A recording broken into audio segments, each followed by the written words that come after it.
మిత్రులారా, దేశంలో అనేక విచిత్రాలు జరుగుతున్నాయని చాలాసార్లు చెప్పుకుంటున్నాం. కానీ తవ్విన కొద్దీ మళ్ళీ కొత్త విచిత్రాలు బయటపడుతున్నాయి. కేంద్ర ప్రభుత్వ సమాచార ప్రసార మంత్రిత్వ శాఖ, ministry of information and broadcasting September 18న 5 హిందీ వార్తా ఛానళ్లకు ఒక ఉత్తరం రాసింది. ఆ ఉత్తరంలో మీరు వాడుతున్న హిందీలో 30% ఉర్దూ పదాలు ఉంటున్నాయి, శుద్ధమైన హిందీ వాడడం లేదని మాకు ఒక ఫిర్యాదు వచ్చింది. ఈ ఫిర్యాదుకు మీరు 15 రోజుల లోపల cable television networks regulation act ప్రకారం జవాబు చెప్పవలసిన బాధ్యత ఉంది. ఫిర్యాదీకి మాకు కూడా జవాబు చెప్పండి అని కేంద్ర ప్రభుత్వం TV9, భారతవర్ష, ఆజ్ తక్, ఏబీపీ, జీ న్యూస్, TV18 వీటికి ఉత్తరం పంపింది. ఆ ఉత్తరంలో వాళ్ళు ఎవరి నుంచి ఫిర్యాదు వచ్చిందో, ఏ ఫిర్యాదు వచ్చిందో అది కూడా జత చేశారు. ఆ ఫిర్యాదు వారికి కేవలం 9 రోజుల కింద మాత్రమే అందింది. భారత ప్రభుత్వం ఎంత వేగంగా, ఎంత సమర్థంగా పనిచేస్తున్నదో చూడండి. సెప్టెంబర్ 9న మహారాష్ట్రలోని ఠానే నుంచి, హిందీ భాషా ప్రాంతాల నుంచి కాదు, మహారాష్ట్రలోని ఠానే నుంచి ఎస్కే శ్రీవాస్తవ అనే ఒక న్యాయవాది భారత ప్రభుత్వానికి centralised public grievance redressal and monitoring system అని ప్రభుత్వం మీద ఇతరేతరంగా చట్టపరమైన లోపాలు జరుగుతున్నాయి అని ఏ ఫిర్యాదు ఉన్నా ఆ ఫిర్యాదు అక్కడ నమోదు చేయవచ్చు. ఆ వెబ్సైట్ మీద ఎస్కే శ్రీవాస్తవ ఆ ఫిర్యాదు నమోదు చేశాడు. ఆ ఫిర్యాదులో హిందీ వార్తా ఛానళ్ళు అని చెప్పుకుంటున్న ఛానళ్ళు తాము వాడుతున్న భాషలో ఇతర భాషల నుంచి పదాలు వాడుతున్నాయి, using elements from other languages. ఇది ప్రజల పట్ల చేస్తున్న మోసం అని ఆయన అభియోగం మోపాడు. మోసం మాత్రమే కాదు, ఇది శిక్షార్హమైన నేరం కూడా అని ఆయన అన్నాడు. దానితో పాటు ఆయన ఒక సలహా కూడా ఇచ్చాడు. ఈ ఛానళ్ళన్నీ ఒక హిందీ తెలిసిన, హిందీ MA PhD చేసిన వారిని తమ దగ్గర భాషాశాస్త్ర నిపుణుడుగా నియమించుకోవాలి. ఆ భాషాశాస్త్ర నిపుణులు ఇచ్చిన ధృవీకరణ పత్రాన్ని, అంతా ప్రామాణిక హిందీయే ఉంది అనే సర్టిఫికేట్ను తమ వార్తల ముందు ప్రకటించాలి, ప్రదర్శించాలి అని కూడా ఆయన చెప్పాడు. నిజానికి ఇటువంటి ఫిర్యాదు రాగానే ministry of information and broadcasting వంటి బాధ్యతాయుతమైన సంస్థ ఫిర్యాదుదారుకు మరికొన్ని ప్రశ్నలు వేసి ఉండవలసింది. 30% ఇతర భాషా పదాలు వాడుతున్నారు అని లెక్క చెప్పారు కదా, ఈ 30% అనేది ఎట్లా గుర్తించారు? 30 ఏమిటి, 20 ఎందుకు కాదు, 50 ఎందుకు కాదు? అందులోనూ ప్రత్యేకించి ఈ 30% ఉర్దూ పదాలు అన్నారు. ఈ ఉర్దూ పదాలు కాకుండా ఇతర భాషా పదాలు వాడవచ్చునా? ఇంగ్లీష్ వాడుతున్నారు కదా, ఇంగ్లీష్ వాటి గురించి ఏమంటారు? అయినా దీన్ని నేరం అని ఎట్లా చెప్తున్నారు? ఏ చట్టం ప్రకారం నేరం అవుతుంది? ఇటువంటి ప్రశ్నలు వేసి ఉండవచ్చు. కానీ ఈ ప్రశ్నలు ఏమీ వేయలేదు. వేయకపోగా ఛానళ్లకు ఈ ఉత్తరాన్ని, ఈ ఉత్తరంతో పాటు తాను పంపించిన, అది నోటీస్ అంటారా, ఉత్తరం అంటారా, లేక హెచ్చరిక అంటారా, ఏమైనా మరొక ఉత్తరం రాసింది. ఆ ఉత్తరంలో మీరు గలత్ హిందీ ఇస్తమాల్ చేస్తున్నారు అని కేంద్ర మంత్రిత్వ శాఖ రాసింది. గలత్ అనే మాట ఉర్దూ మాట, ఇస్తమాల్ అనే మాట ఉర్దూ మాట. గలత్ హిందీ ఇస్తమాల్ చేస్తున్నారు అనే 3 పదాల వాక్యంలో 2 పదాలు ఉర్దూ పదాలే. ఏ ఫిర్యాదు మీదనైతే ఛానళ్లను జవాబు అడగాలని, సంజాయిషి అడగాలని అనుకున్నారో ఆ సంజాయిషి లేఖ ఇట్లా తయారైంది. దీని మీద ఛానళ్ల భాషా వినియోగం మీద ప్రభుత్వం ఇట్లా జోక్యం చేసుకోవచ్చునా అనే చర్చ జరిగింది. హిందీ పండితులు చాలామంది రాశారు, విమర్శించారు. దానితో వెంటనే ప్రెస్ ఇన్ఫర్మేషన్ బ్యూరో, కేంద్ర ప్రభుత్వ మంత్రిత్వ శాఖకే చెందిన ఒక సమాచార సంబంధాలు నిర్వహించే విభాగం ఒక ఫ్యాక్ట్ చెక్ చేసి ఇది కేంద్ర ప్రభుత్వ మంత్రిత్వ శాఖ ఇచ్చిన నోటీసు కాదు, హెచ్చరిక కాదు, సంజాయిషీ లేఖ కాదు, ఇది కేవలం ఒక ఫిర్యాది ఇచ్చిన ఉత్తరాన్ని ఫార్వర్డ్ చేయడం మాత్రమే, ఓన్లీ ఫార్వర్డెడ్ ఏ వ్యూయర్స్ కంప్లైంట్ అని సవరించడానికి, ఫైర్ ఫైటింగ్ చేయడానికి ప్రయత్నం చేసింది. అయితే ముందు మంత్రిత్వ శాఖ పంపిన ఉత్తరంలో ఈ మాట ఉంది కదా, మీరు ఈ ఫిర్యాదు మీద ఏ చర్య తీసుకున్నారో 15 రోజుల లోపల ఫిర్యాదుకి తెలియజేయవలసింది, మంత్రిత్వ శాఖకు తెలియజేయవలసింది ఇది నోటీస్ అవుతుందా కదా? ఇది హెచ్చరిక అవుతుందా కదా? ఇది సంజాయిషీ కోరిన లేఖ అవుతుందా కదా?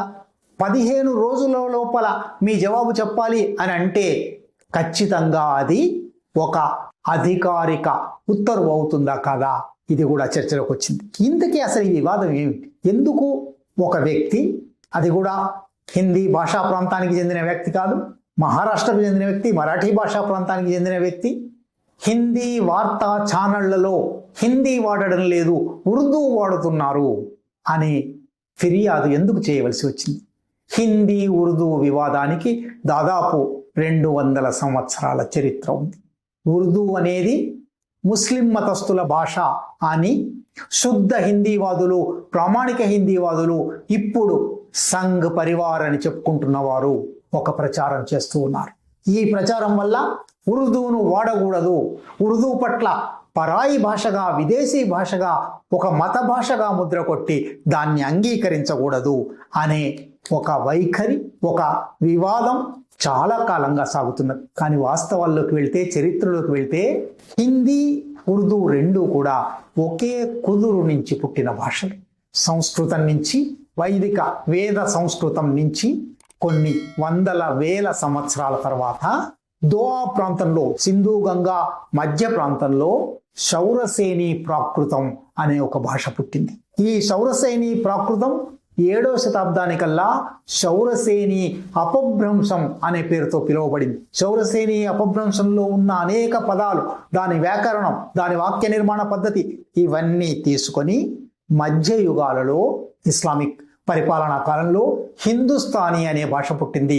ఈ హిందుస్థానీ అనే భాష సంస్కృత మూలాల నుంచి, శౌరసేని మూలాల నుంచి పదాలను, వాక్యాలను, వాక్య నిర్మాణ పద్ధతిని, వ్యాకరణాన్ని తీసుకుంది.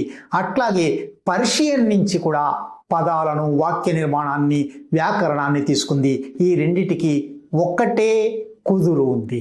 వీటి నుంచి, హిందుస్థానీ నుంచి హిందీ, ఉర్దూ వేరువేరు భాషలుగా 19వ శతాబ్దం మొదటి నుంచి బయటికి వచ్చాయి.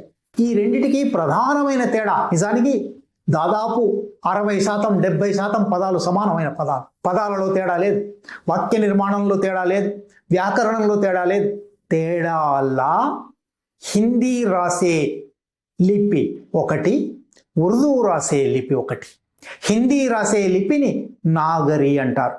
బనారస్ హిందూ విశ్వవిద్యాలయం స్థాపించిన మదన్ మోహన్ మాలవీయ నాటికి, అంటే 19వ శతాబ్దం చివరి నాటికి, 20వ శతాబ్దం తొలి రోజుల నాటికి దాన్ని నాగరి లిపి అని పిలిచేవారు. ఆ తర్వాత కాలంలో దాన్ని దేవనాగరి అని పిలవడం ప్రారంభించారు. ఇప్పుడు అందరం దేవనాగరి అంటూ ఉన్నాం.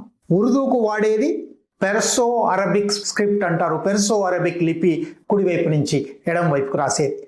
ఈ లిపిలో తేడా తప్ప హిందీ ఉర్దూ మధ్య 20వ శతాబ్ది ప్రారంభం వరకు కూడా ఇతర తేడాలు లేవు.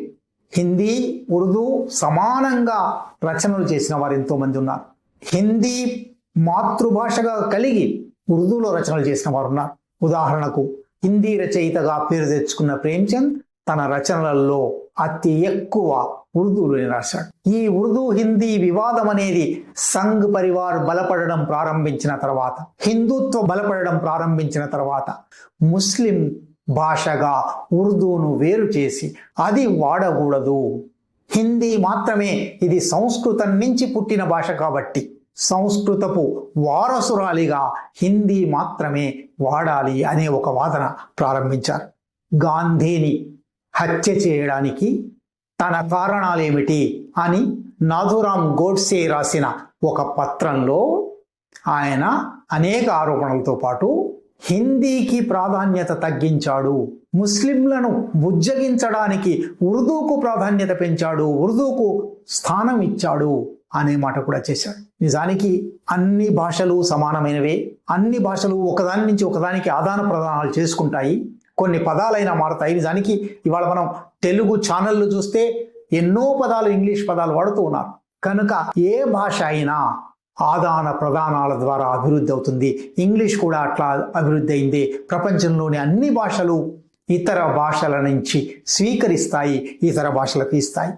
కానీ హిందీ ఉర్దూ కన్నా దేశీయమైనది, ఉర్దూ విదేశీయమైనది, ఇతర మతానికి చెందింది, అనే ఒక అభిప్రాయం గాంధీ హత్యకు కారణాలలో ఒకటిగా గాడ్సే చెప్పాడంటే ఈ హిందీ ఉర్దూ వివాదాన్ని ఎంత దూరం తీసుకుపోయారో అర్థమవుతుంది. గాడ్సే వారసులుగా ఇవాళకి చాలా మంది ఉన్నారు. గాడ్సేను గౌరవించేవాళ్ళు, గాడ్సేను పొగిడేవాళ్ళు, గాడ్సేకు గుడి కడతామన్న వాళ్ళు, చిత్రపటానికి పూలమాలలు వేసేవాళ్ళు. అటువంటి వాళ్లలో ఒకరైన దీనానాథ్ బాత్రా అనున్నాడు. ఆయన విద్యారంగం మీద పరిశోధనలు చేస్తున్నాడంటాడు. ఆయన ఎన్సీఈఆర్టీకి, national council for educational research and training, NCERT అనే సంస్థ దేశవ్యాప్తంగా పాఠ్య పుస్తకాలు ప్రచురిస్తుంది. ఆ పాఠ్య పుస్తకాలలో మీరు వాడుతున్న ఉర్దూ పదాలు ఇవి తీసేయాలి అని 5 పేజీల నోట్ ఇచ్చాడు. వాటిలో ఆయన చెప్పిన పదాలు వింటే మీరు ఆశ్చర్యపోతారు. సాల్, సంవత్సరానికి సాల్. దోస్త్, స్నేహితుడికి మిత్రుడికి దోస్త్, ఇది ఉర్దూ మాట. ముష్కిల్, కష్టం వస్తే ముష్కిల్, ఇవి ఉర్దూ పదాలు కాబట్టి తీసేయాలి అని ఇటువంటి పదాల జాబితా 5 పేజీలు తయారు చేసి ఇచ్చాడు. దానికి ఫలితంగానే, దానికి కొనసాగింపుగానే మధ్యప్రదేశ్లోను రాజస్థాన్లోను భారతీయ జనతా పార్టీ ప్రభుత్వాలు తమ పోలీసు, రెవెన్యూ వంటి విభాగాలలో మధ్యయుగాలలో ఇస్లామిక్ పరిపాలన రోజుల్లోనే ఆ పదజాలమంతా తయారైంది కాబట్టి అనేక పదాలు అరబిక్, పర్షియన్, ఉర్దూ పదాలు ఉంటాయి. ఈ పదాలను తొలగించండి అని మధ్యప్రదేశ్, రాజస్థాన్ రాష్ట్ర ప్రభుత్వాలు పోలీస్ శాఖకు ఆదేశాలు ఇచ్చాయి. ముఖద్దమా, ఇవాల్టికి తెలంగాణలో మీరు ఏ కోర్టుకు వెళ్ళినా ముఖద్దమా అంటారు, కేస్. ముల్జిమ్, నేరస్తుడు, నిందితుడు. ఇల్జాం, నేరం, అభియోగం. ఇటువంటి మాటలన్నీ కూడా తొలగించాలి అని మధ్యప్రదేశ్, రాజస్థాన్ ప్రభుత్వాలు రాశాయి. దీనికి మూలం నిజానికి రాష్ట్రీయ స్వయం సేవక్ సంఘ్ సర్సంఘ్ చాలక్ అయిన ఎంఎస్ గోల్వాల్కర్ తన బంచ్ ఆఫ్ థాట్స్ పుస్తకంలో ఒక అభిప్రాయం రాశాడు. సంస్కృతం ఎల్ల భాషలకు తల్లి అని వాళ్ళు అనుకుంటారు. నిజానికి భాషాశాస్త్రం ఇప్పుడు ఎన్ని భాషా కుటుంబాలు ఉన్నాయో, ఎన్ని కుదురుల నుంచి ఎన్ని భాషలు పుట్టాయో చెప్తూ ఉంది. అయినప్పటికీ ఎల్ల భాషలకు తల్లి సంస్కృతం అనే అభిప్రాయం వాళ్ళకు ఉంది. ఈ ఎల్ల భాషలకు తల్లి అయిన సంస్కృతం నుంచి పుట్టిన వాటి వారసులలో అన్నిటికన్నా ముఖ్యమైనది హిందీ.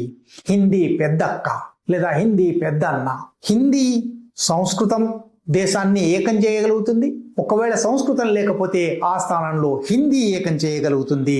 మిగిలిన విదేశీ భాషలన్నిటినీ వదిలిపెట్టాలి అని ఎంఎస్ గోల్వాల్కర్ రాశాడు. దాని కొనసాగింపే ఇప్పుడు జాతీయ విద్యా విధానం పేరిట 2019-2020 నుంచి కేంద్ర ప్రభుత్వం ప్రవేశపెట్టిన కొత్త విద్యా విధానం కింద హిందీని అన్ని రాష్ట్రాలలోనూ నిర్బంధంగా నేర్పాలి అనే ఆలోచన చేశారు. తమిళనాడు తీవ్రంగా వ్యతిరేకించిన తర్వాత కాస్త వెనక్కి తగ్గారు.